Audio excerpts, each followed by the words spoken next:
We put up a poll on my Instagram of asking the assumptions you all have about us. Do you live close to your parents? I would say, yeah. Closer than we were. Yeah, it depends on how close you call close. We live about an hour. About an hour from parents. So it's closer than 2.5, 3 hours in Tennessee, because that all depended on traffic and Nashville traffic. Yeah, there was a lot. Sometimes it was a lot longer than 2 hours. It was usually every day there was traffic, and we still love going there. And we have our zoo passes still, but it's like you have to take into account at least 4 hours. Traffic just keeps getting worse there too. I swear. You are the breadwinner in the family. I'm assuming that's referring to me. Yeah, it definitely is. I would say, yeah. Really, I think it's even work. I mean, we started it out together. But brands obviously want to do brand deals with you because you're better at this than me. I'm not better at them. And I feel like you're also way more awesome. No, that is not true. I see it as an equal thing. Breadwinner, I would say technically if we tie down the knots to what it is, yes, technically I pull in more money than you do, but also I think about the amount of money we save with us both being home. Yeah. Because if you weren't home with me to help me with all this work and be able to produce a lot more fun content, then we'd have to pay for childcare for 2 kids. Yeah. And then that costs like, what, $1,500 a week? I don't know how much it is. It's outrageous. Comment below how much childcare is, because I don't know. Or at least, like, I would be home with the boys and you would be out doing something, like, or either way, like, I feel like it evens out to where it's a good medium. Not even that it refers to breadwinner. Yeah, you're the I just breadwinner. don't like Go ahead and celebrate. I don't like to be called the breadwinner because it's all equal. Like, marriage is both of us together, and I never say, oh, I make more than you or this or that. Like, all of it is one to me. You guys will adopt a little girl one day. Maybe. I don't know. I will never say never because I don't know what the future holds. I try to live in the present and not think about the future as much because it'll have me like thinking of my every move to have the future like that. I think if God places it in our hands one day or makes us feel led to adopt one, we will rather go that route than trying, I feel like. You can reverse. That isn't 99%. I don't know. It's not certain. That's what he told me. Yeah, well, I mean, either way, it's not certain. Like, a vasectomy could still fail, or it could. If you didn't know, Christian did have a vasectomy. I'm not sure I want to go back in there. Yeah. Right now, we do feel absolutely complete. The main reason we did have a vasectomy wasn't just because we were done, but also was because of me as a type 1 diabetic pregnancy. They weren't bad, but it's just hard on my body. There's doctor's appointments like every 2 weeks. My blood sugars have to be so stable to be helpful for me and the babies. There's other health conditions that can happen.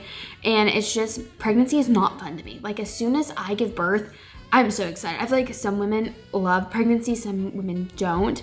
Obviously, I'm so blessed that it gives me the lives that I have and my boys that I love so much. But I would literally count down the days till I gave birth, which most people are terrified of birth. But I'm like, let's go in, let's have this baby. Like, let's get this over with. We're back. Both the boys are asleep. Well, Asher's almost asleep. He's rolling. But we're going to finish our assumption video now. You don't get enough sleep.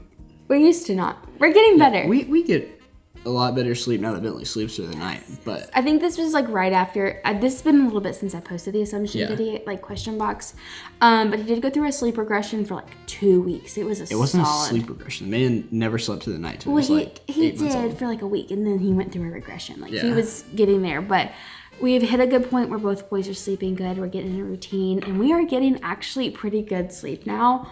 You finally got a routine. So. I feel like if you're a parent, you know you can never say you're getting enough. Yeah, I was going to say, probably next week we'll hit another regression and we'll be like, no, we're not sleeping again. But it's crazy to think next month we will have a 3-year-old and a 1-year-old.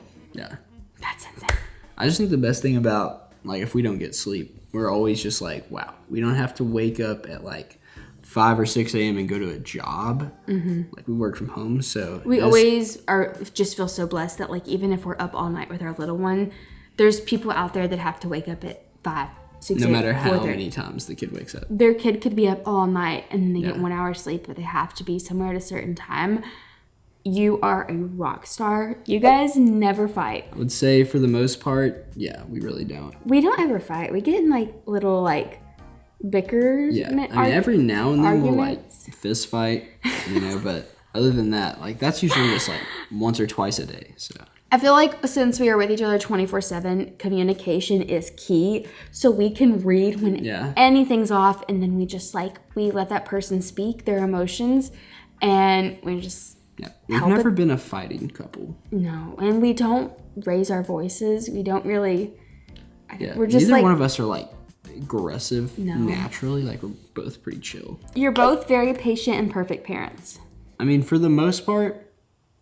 Yeah, we're absolutely perfect. Honestly, I don't think we've ever done anything wrong yet. Okay, there's no perfect person in this world. And I would say we try to be as patient as possible because, one thing I've learned as a kid and stuff is, they're going through emotions. And I think about myself as a kid when things like this happen in that moment. Yeah. How would I want to be treated if I was 2 years old and my mom was reflecting her emotions on me? Yeah. I try to treat it as they're going through these spells, they're learning new things. So patience to me is when I just go quiet. I feel like recently I've been going quieter with my voice, when things get really tense. Yeah. And I'll come down to their level and just kind of express them to ask their emotions. Now they're more Asher, not more Asher. I will say though, it is very, very hard to keep my patience some days when obviously we're with them 24/7 and trying to work and stuff. Work out. And I feel like this week though, we were just saying with everything, I feel like it's we're finally getting routine. We are really getting in routine this week. We're going over these assumptions that I put on here 2 weeks ago. If we answered this 2 weeks ago, we'd be like, you're so right. We're down in the depths, guys. But we found our rhythm. We got the house. Most importantly, the boys went away last weekend for a night with my mom and Papa. Yeah, that was our first. For the first night in over 10 months. If I'm not getting too quiet, I'm going to wake up. Yeah. But it was really good. Even though we did absolutely nothing. We played tennis and then cleaned our house and put up fall decor. Got some work done. It was just nice to regroup, and we really needed that. You guys plan or thinking about homeschooling? This is a constant thought right now that goes through our head. Yeah. Every day we are praying so hard about God, lead us. Obviously, we don't have to make the decision right now, but this fall would be when we could start Asher with preschool and homeschooling classes and things like that if we were to homeschool. At least 3. I feel like that's at 4 you start. That's next fall, honey. He'll be 4. I thought you were talking about this fall. It's fall. School sessions already started. Okay, I get what you're saying. Okay. He'll be 4, so it's literally will be next year. Yeah. There's a lot of things we've been praying over with the homeschooling and stuff and behind it. It's just a lot to think about on top of work and homeschooling them. It is something I feel very passionate about. It just depends on how it's harder because I do more work right now and you're with the kids more. Yeah. So obviously it wouldn't be fair to you. But what I said was one thing that a lot of parents feel get caught up in is what we want instead of asking our kids do you want to be homeschooled or do you want to go to school with your friends and hang out? So with that, I feel like a big thing is fear and anxiety with what comes with the school systems nowadays and all of the bad things that have been happening in school systems. But we all know the bad things that come with school, not public school, but just school in general. Just the biggest fear parents have nowadays with it, and it's just we're just trying to navigate and step by step, day by day. We like to think ahead, like I said, way too much, and we're just trying to stay in the moment. Also, with that, it's you can think about that with everything, going out in big crowds at Disney, going to the mall, people can do that anywhere.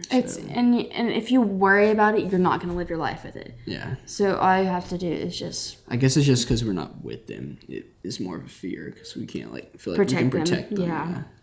But it's all just to say at the right time we'll know if they want to go, if maybe he has a good group of friends that are going and the community. I feel like it's the kids' decision more than our decision, honestly. 100%. And unless we were just dead set on something, which I feel like we're just back and forth, so it's really going to be up to him. But we appreciate and we love you all, and if you want to be in these questions, make sure to follow me on Instagram, and we'll see you all in the next one. Peace.